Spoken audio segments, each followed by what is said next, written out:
Assalamualaikum warahmatullahi wabarakatuh.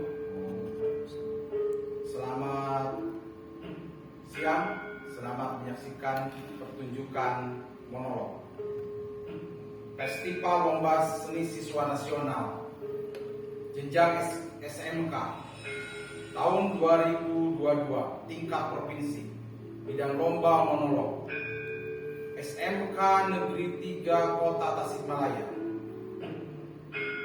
menampilkan monolog Mas Mirah karya Atul Esnara dengan aktor Windy Sri Agustin. Selamat menyaksikan.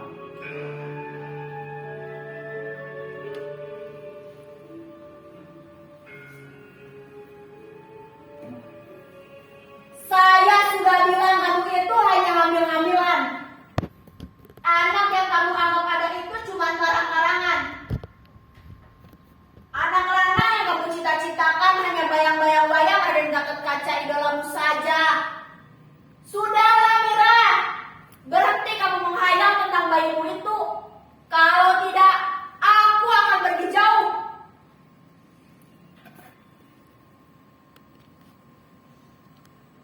Begitu kalimat pahit keluar dari mulut Kang Mardowo, suamiku kedua. Ketika ia tidak kuat mendengar caci maki dan umpatan para tetangga seisi kampung, tetangga kampung yang kebetulan bertemu dengannya di pasar Dawetan. Sambil menunggu tamu yang datang, saya ingin berbagi kisah. Suamiku itu mungkin lupa kalau yang namanya ibu atau mbok itu harus pasrah, tabah, sumerah, iman, eling, dan tentu saja tawakal pada Gusti Allah.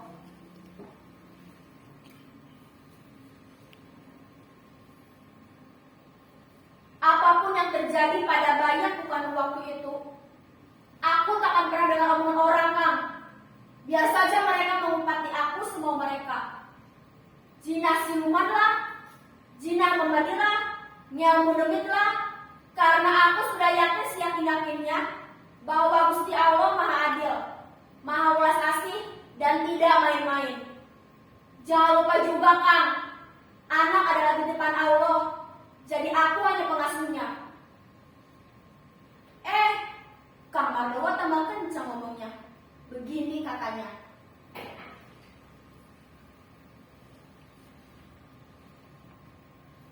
Tapi Mira, mimpi kamu ada baju pahitmu itu apa tidak keterlaluan? Kamu berhayal bukan-bukan. Katanya dia ingin menikahimu. Lalu kamu bilang kamu sudah punya suami. Itu bagus. Tapi akhirnya kamu mau juga. Lalu kamu hamil.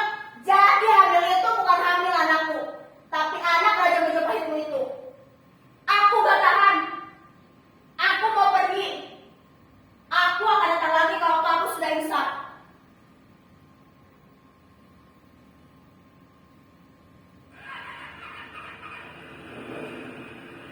Saya hanya melongo. Dikiranya saya melakukan perbuatan jahat.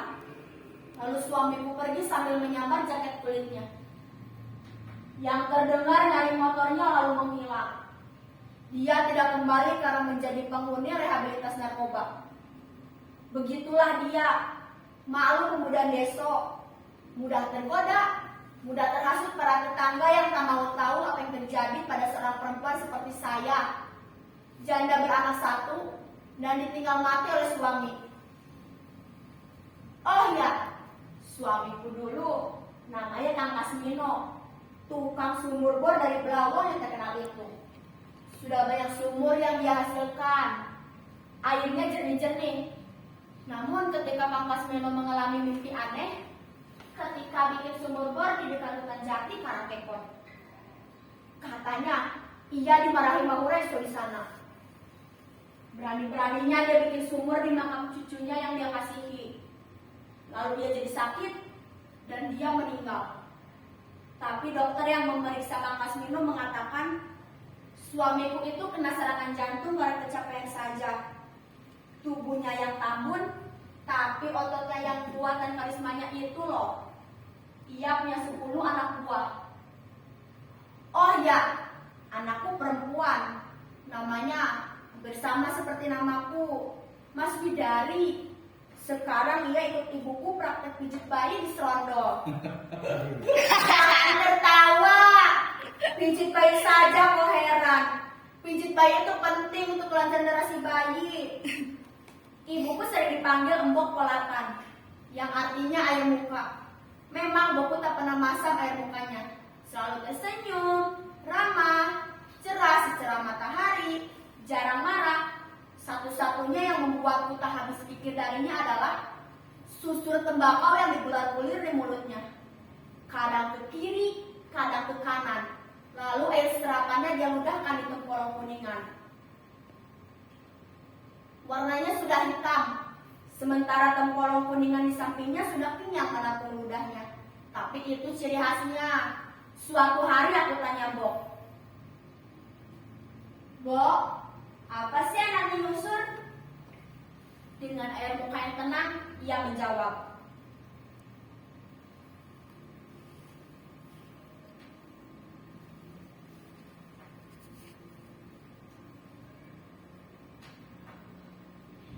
Duh, kamu harus tahu, nyusur adalah tradisi putri-putri Mojopahit.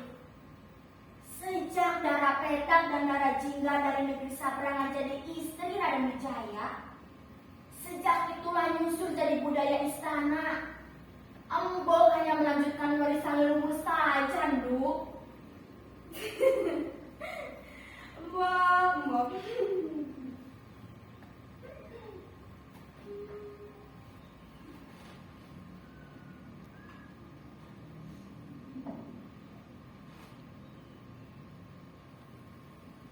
Aneh ya, begitu tenggang-tenggang aku ini aneh.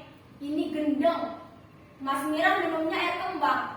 Yang suka kembang kan cuma memedi. Mereka itu sembarangan. Mereka bilang yang suka kembang itu cuma memedi. Siapa bilang? Memedi gak ada urusannya dengan kembang. Justru perempuan normal suka dengan kembang. Awal mulanya, aku juga tidak sengaja minum air kendang dari kendi ini. Kebetulan aku memetik mawar di halaman rumah. Oh ya, rumahku kecil, tapi embokku mewanti-wanti apa saja yang harus ditanam di halaman rumah dan apa saja yang tidak boleh ditanam. Semasa aku menaruh setangkai bunga di pas atas meja, seperti biasa, ada kendi besar dibalur dengan semen, biar adem airnya. Tangkai bunga mawarnya patah. Lalu bunganya masuk ke lubang kendi. Plus begitu saja. Mau diambil lagi? Ya enggak mungkin. Masa harus memecahkan kendi demi bunga? Ah, sudahlah. Akhirnya aku minum air kendi bercampur kembang di dalamnya. Rasanya segar. Dan aku merasa tenagaku berlipat ganda. Melihat begitu, tetangga mulai berbunyi saya mengandung memedi.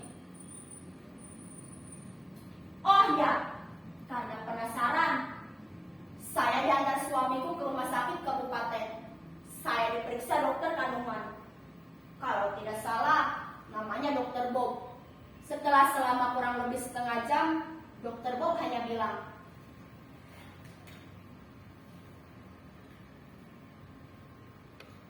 Ibu tidak mengandung. Ini hanya pusaran angin yang tinggal di rahim ibu.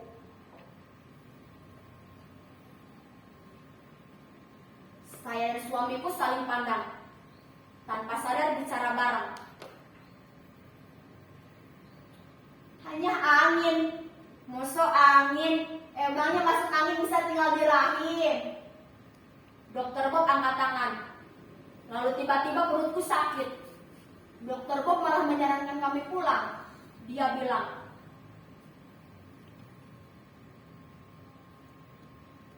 apa yang harus saya bantu? Uang kandungannya cuma pusaran angin.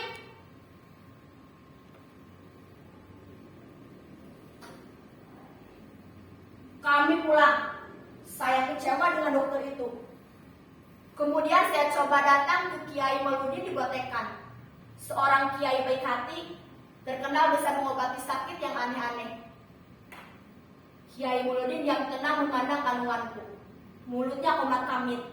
Saya diberinya air mending 1 gelas. Rasanya segar. Saya bersemangat sekali ketika disuruh menceritakan pengalamanku sebelum mengandung. Yang kata orang, kandungan membedik ini. Saya ceritakan bagaimana saya bermimpi bertemu Raja Majapahit. Bagaimana dia mengajakku menikah. Bagaimana dia mengajakku keliling kerajaan. Dan akhirnya saya terbuai. Mungkin kurang kasih sayang suami. Suami penyayang Kasmino pendek umurnya. Sementara Mas Marlowo hanya mau saya kalau saya punya uang hasil panen. Lalu habis di meja judi. Kiai Mauludin mendekatkan tangannya. Lalu menyentuh perutku. Dia diam tapi tampak sedang mengobrol. Entah mengobrol dengan siapa. Kiai Mauludin itu berkata, "Duh, Mas Mira anakku, kamu mendapat anugerah Gusti Allah. Kamu mengandung. Saya sudah bicara dengan bayimu. Duh, sini duduk."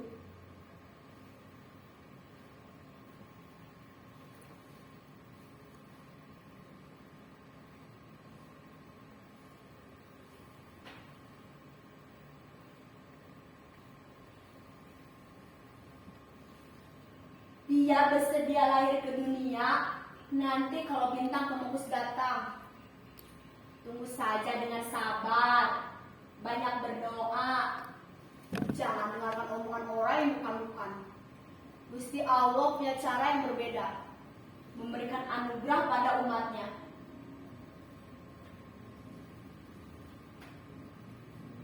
Sejak saat itu saya semakin optimis.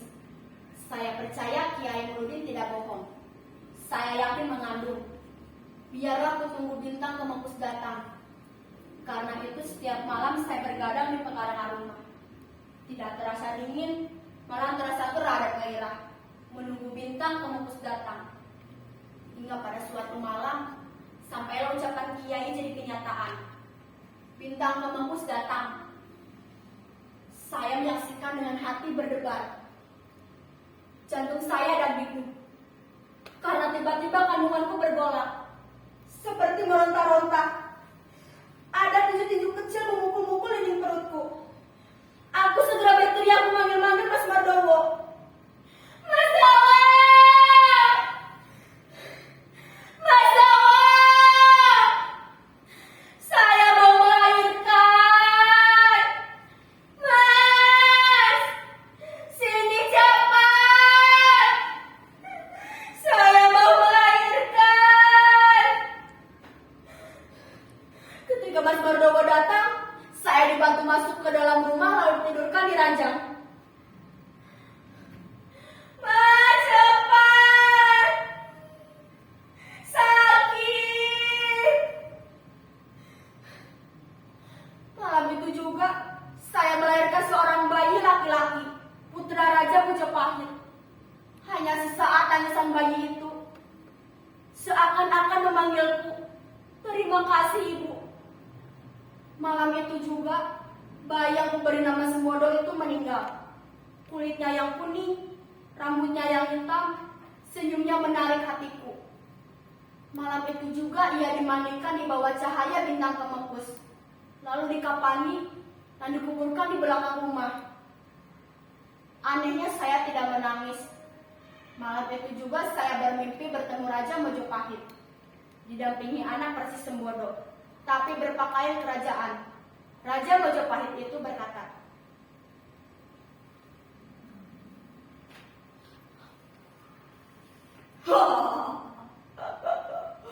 "Mas Mira, kamu wanita yang baik hati. Anak kita sudah kau lahirkan dengan hati yang tulus. Kau beri nama Sembodo. Anak ini memang bernama Ken Sembodo. Dan kamu, sejak sekarang orang-orang akan memanggilmu Embok Pagendongan. Pagendongan artinya cerita dalang ketika wayang belum dikeluarkan. bisa juga artinya pedoman. Kamu akan menjadi penolong sesama.